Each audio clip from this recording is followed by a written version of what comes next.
I don't always sit outside in the morning and put up a whole film set on my deck and drink my coffee out of a shot glass because I didn't have a martini glass. But when I do, it was for a video.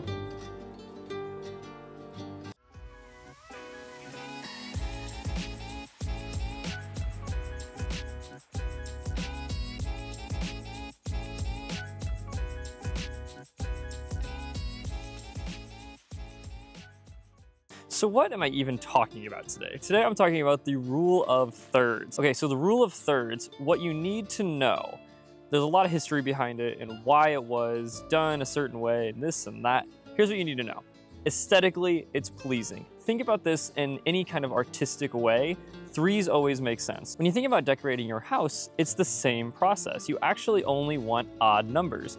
3 looks great. Let's think about candles real quick. If you have 1 candle, that's fine. If you have 2 candles, it looks a little weird, but adding a third one, a tall one, a medium, and a small one, that makes it all look aesthetically pleasing. Now, this is mainly used in photography, but it does look good for video too.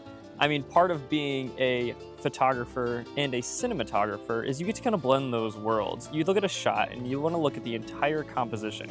Why am I out here on the deck and not inside? Well, it's just more interesting. And I have the water flowing behind me. You can see the film lights are on me. I have the sun right now beating on me, which I need to move the chair here in a second. But composition is everything, and how you set up that composition is just as important. There we go, I'm out of the sun now. It's starting to blind me. Okay, so how do you set this all up? Well, your camera has grid marks. The grid marks on your camera screen you want to align with the cross hatches. So there's 2 hatches over here. I am lined up with those cross hatches right now. Same to say if I was on the other side of this table, I would be lined up with those crosshatches.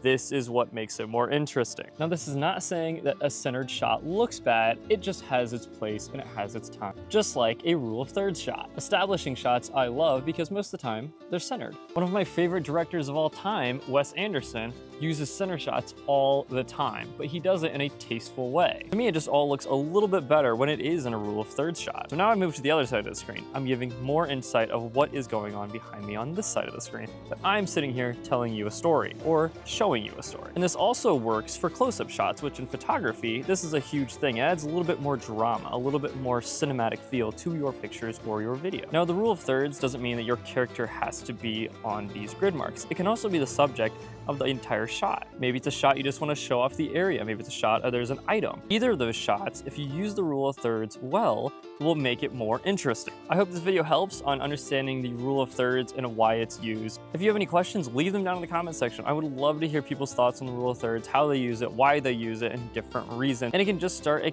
good conversation. Remember, in photography and video, composition is everything. So go out there, make some stuff, practice. And if you like this video, like, subscribe. Also check out the video I just did on ND filters. Maybe that can help you out too.